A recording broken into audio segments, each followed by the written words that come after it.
자바 입문체계 둘째 마당 첫째 장 진행하고 있습니다. 자, 우리가 이클립스를 이용해서 표준 자바 파일을 한번 만들어 봤고요. 그 다음에 안드로이드 스튜디오에서 앱을 위한 자바 파일을 만들어 봤어요. 우리가 뭐 거의 사실 건드리지 않고요. 자동으로 만들어진 걸 살짝 한번 바꿔본 정도, 그 정도로 되어 있습니다. 근데 그 두 개가 형태가 약간 다르죠. 근데 자, 우리 일단 안드로이드 스튜디오에서 자, 소스 코드라고 하는 거 메인 액티비티.java를 들어가서 한번 보면 이런 형태로 돼 있어요. 이런 형태. 자, 근데 우리가 이클립스라고 하는 데서 자동으로 만들어진 코드를 보면 자, 이클립스 안에서 보면 이렇게 만들어졌죠. 그래서 이거는 보니까 얘도 패키지라고 하는 게 처음에 있었어요. 맨 뒤에 세미콜론 붙어 있죠. 그래서 패키지 한 칸 띄우고 이렇게 있다. 얘는 뭐다? 이 소스 파일이 들어가 있는 일종의 가방을 얘기하는 거다. 그래서 만약에 hello2.java가 있다라고 하면 그것도 똑같이 패키지 이름을 이렇게 똑같이 써주면 같은 가방 안에 두 개의 파일이 들어가 있다라고 볼 수가 있고요. 그 다음에 클래스라고 하는 게 있는 줄이 있는데 얘는 중괄호로 구분이 되더라. 다시 말하면 클래스라고 하는 자루가 있는데 그 자루 안에 자루가 이제 중괄호가 자루를 의미하는 거겠죠. 그 안에 코드가 들어가 있는데 이 코드는 그냥 들어가 있는 게 아니라 또다시 메인이라고 하는 함수가 들어가 있는 중괄호로 구분되는 코드로 들어가 있더라. 그죠? 자, 이게 함수 상자를 가리키는 건데 이 함수 상자가 이름이 메인이면 얘는 실행 가능한 클래스가 된다. 다시 말하면 이걸 실행할 수가 있다라고 하는 거고 실행이 되면 자, 메인이라고 하는 요 중괄호 안에 있는 코드가 먼저 실행이 된다라고 하는 거예요. 그래서 우리가 여기다가 아직 시스템 아웃 프린틀n 이게 익숙하진 않지만 이걸 넣으니까 요 안에 있는 큰 따옴표 안에 있는 글자가 콘솔 창에 출력이 되더라. 자, 계략적으로 그렇게 이해를 해보시면 돼요. 처음에는 좀 생소하겠지만. 자, 근데 이클립스에서 만든 건 그런데 자, 안드로이드 스튜디오로 가보면 비슷해요. 자, 비슷해요. 자, 클래스라고 하는 게 똑같이 쓰이죠? 클래스. 근데 좀 이상한 게 있어요. extens라고 하는 게 있어요. 이거 나중에 우리가 배울 텐데요. 일단 클래스로 시작하는 거의 이름이 헬로우가 아니라 메인 액티비티네요. 이름부터 아주 생소하네요. 근데 어쨌든 자, 이게 일종의 자루다. 메인 액티비티라는 자루고 자루에 중괄호가 있으니까 얘도 클래스라는 자루겠죠. 그죠? 그다음에 그 안에 자, 이름이 다르긴 하지만 onCreate라고 하는 이름으로 되고 소괄호가 있고 중괄호가 되어 있는 형태는 똑같네요. 그죠? 얘도 함수 상자가 맞아요. 그래서 메인이라고 하는 거 대신에 얘는 onCreate가 들어있다라고 일단 생각을 하면 좀 간단하게 이해할 수가 있어요. 자, onCreate하고 메인이 완전히 똑같은 건 아닌데 일단 그건 나중에 이야기를 하고요. 일단 onCreate가 이클립스에서 만든 메인하고 비슷한 역할을 하나보다 정도 생각을 하면 됩니다. 다시 말하면 이 메인 액티비티라고 하는 게 실행이 될 수 있다라고 하면 그죠? 실행이 될 수 있다라고 하면 이 onCreate의 중괄호 안에 넣은 코드가 순서대로 실행이 되나 보다라고 생각할 수가 있다는 거죠. 자, 구조가 눈에 보이나요? 자, 결국에는 메인 액티비티라는 이 이름의 자루 안에 onCreate라고 하는 함수 상자가 들어있다. 그 각각은 전부 다 중괄호로 이렇게 감싸져 있다라고 생각을 하시면 된다는 거죠. 결국에는 두 개가 비슷하다는 거예요. 기본적으로 똑같이 자바를 쓰는데 이름이나 이런 것들이 살짝 다른 거예요. 그게 왜 다르냐? 우리가 표준 자바를 이용해서 뭔가를 할 때와 앱을 만들 때가 필요한 기능들이 좀 다르다 보니까 이름을 조금 다르게 한 것일 뿐이에요. 근데 동작하는 원리는 똑같습니다. 지금은 생소하지만 나중에 자바가 점점 익숙해지게 되면 아, 이게 이렇게 되는 거구나 라고 하는 걸 이해하는 과정이 비슷하다는 거죠. 그래서 지금 좀 생소하다고 하더라도 자꾸 한번 보면서 이해하려고 해보시면 됩니다.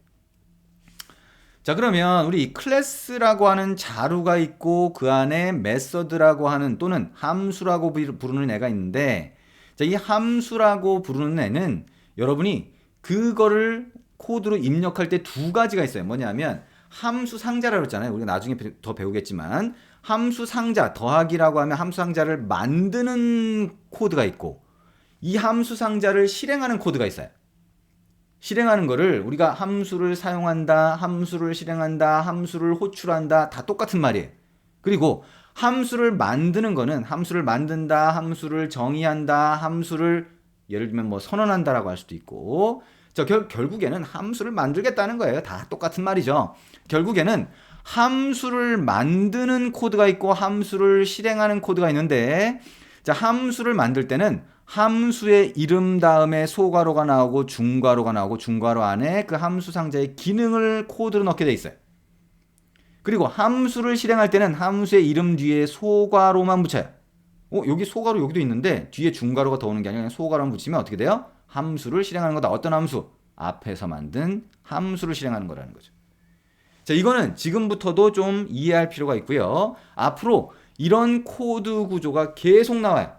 그러다 보니까 자, 이런 구조다라고 하는 거는 잘 이해를 하시면 좋겠죠. 그리고 이런 함수들은 기본적으로 자바에서는 클래스라고 하는 자료 안에 들어가게 돼요. 자, 다른 언어에서는 이게 뭐 저 클래스 안에 없을 수도 있고 막 이렇게 되는데 자바에서는 클래스 안에 무조건 들어가도록 이렇게 정의를 합니다. 기본적으로는. 자, 그래서 이 구조를 잘 이해하시는 게 좋겠다. 자, 일단 여기서는 여기까지만 이해를 하고요. 우리가 요거는 차차 계속 알아갈 거예요. 그러니까 그 정도까지 한번 보시면 될 거고요. 자, 우리가 안드로이드 스튜디오에서 우리가 앱의 화면을 만들면서 우리가 진행한다고 했잖아요. 그죠? 그래서 우리가 일단 자바 소스 코드가 이클립스나 아니면 안드로이드 스튜디오에서 어떻게 만들어지는지 좀 간단하게 봤는데 아주 최소한의 가장 간단한 형태를 같이 본 거예요. 근데 여기서부터 이제 출발을 해서 우리가 뭐 이제 변수가 뭐고 함수가 뭐고 클래스가 뭐고 상속이 뭐고 이런 것들을 할 거예요. 지금은 잘 모르지만 자, 그런 순서대로 나간다 정도 이제 하나하나 알아가게 될 겁니다. 자, 그러면 자, 우리가 좀 더 재미있게 만들어 보기 위해서 자, 화면을 같이 만들어 볼 텐데 이 화면을 만들려고 하면 우리가 안드로이드 스튜디오를 쓰잖아요. 그래서 안드로이드 스튜디오에서 화면 구성하는 방법, 화면을 만드는 방법을 같이 한번 볼 거예요. 그러면 자, 안드로이드 스튜디오 실행을 해보면 이런 화면이 뜨잖아요. 그래서 이런 화면에 보면 activity main.xml이라고 하는 파일이 있어요. XML 파일. 자, 그걸 한번 같이 한번 볼게요. 자, 안드로이드 스튜디오를 다시 실행을 하고 자, 우리 시작 화면에서 보면 우리가 한번 만들었던 건 왼쪽에 보여요. 자, 요거를 클릭하면 바로 우리가 만들었던 헬로우라고 하는 프로젝트가 바로 열리게 됩니다. 자, 그리고 열리는 과정에서도 아래쪽에 뭐 진행되는 게 있으면 진행 상황이 이렇게 표시가 돼요. 그리고 진행이 다 끝났다라고 하면 자, 이렇게 열리는 거죠. 자, 왼쪽에 프로젝트 영역이라고 했잖아요. 그리고 여기에 보면 RES라고 하는 게 있는데 RES 밑에 레이아웃이라고 하는 게 있어요. 거기 보면 뭐가 있어요? activity main.xml이 있어요. 그 다음에 main activity.java는 어디 있어요? app 밑에 자바 밑에 자, 이렇게 org.techtown.hello라고 해서 우리가 가방에 해당한다 그랬죠. 그죠? 같은 것들을 묶어놓는 가방 폴더가 있으면 그 안에 메인 액티비티가 있죠. 둘 다 확장자를 생략할 수 있는데 얘는 생략을 했고 얘는 집어넣어 준 거예요. 같이 표시를 해주고 있는 거죠.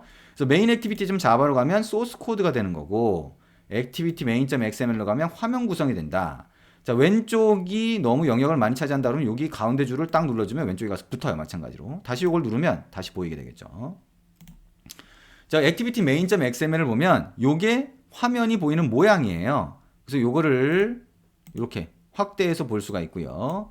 자, 왼쪽 아래 여기가 뭐냐면 우리가 버튼이라든가 이런 것들을 여기다 막 갖다 집어넣을 수 있어요. 우리가 나중에 해볼 텐데. 자, 그런 것들을 모아놓은 걸 팔레트라고 불러요.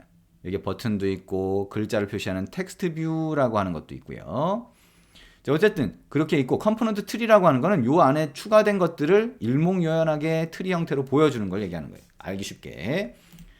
자, 이렇게 선택을 하면 텍스트 뷰가 선택돼서 보이겠죠. 자, 근데 여기 보니까 에이, 뭐가 안 보이네. 그죠? 실제로는 여기에 텍스트 뷰가 가운데 이렇게 딱 보이게 돼요. 텍스트 뷰는 글자를 표시할 수 있는 걸 텍스트 뷰라고 하는데 글자 표시하는 애가 여기 가운데 보이게 된다. 지금 안 보이는 이유가 있겠죠? 얘가 뭐 여기 뭐 문제가 있네요. 그죠? 자, 여러분은 아마 문제 없이 아마 표시가 될 거고요. 예, 문제가 있는 경우에는 뭐 설치가 좀 이상한다거나 뭐 이런 경우가 있을 수가 있어요. 그래서 그거는 문제를 해결을 하면 이게 다시 보이게 되겠죠. 근데 요게 화면이라는 거예요. 그래서 요 화면이라고 하는 게 구성이 되는데 왼쪽에 있는 요 파일, 자, 프로젝트 창으로 다시 가서 보면 요거를 더블 클릭해도 요게 뜨는 거예요. 얘를 더블 클릭하면 얘가 뜨는 거죠. 다시 말하면 요걸 X 표시 눌러서 탭을 닫아준 다음에도 다시 요걸 누르면 다시 볼 수가 있겠다. 그죠? 이렇게 생각을 하시면 되겠네요. 자, 닫았다가 다시 클릭해서 열어주고. 자, 이렇게 생각을 하면 된다. 자, 이렇게 해서 화면 구성을 위한 것들이 이런 화면에서 있다. 자, 그죠? 화면 구성을 할 때는 이 화면에서 화면 구성을 하게 된다라고 정도 생각을 하시면 되고요. 이제 우리가 하나씩 뭐 변수라든가 이런 것들을 하나씩 이제 다음 장부터 알아가게 될 겁니다. 자, 지금까지는 그렇게 어렵지 않았죠? 자, 우리가 그냥 따라하기만 하면 되고 이게 뭐다라고 하는 설명만 들으면 돼요. 근데 지금까지 좀 생소한 것들이 좀 있다라고 하더라도 별로 걱정할 필요가 없어요. 우리가 계속 이제 다음 장부터 하나씩 하나씩 자바라고 하는 걸 알아가면서 그리고 간단한 화면 만들면서 거기서 또 자바 코드가 어떻게 동작하는지를 계속 이해해 나갈 거예요. 그러다 보면 점점 익숙해집니다.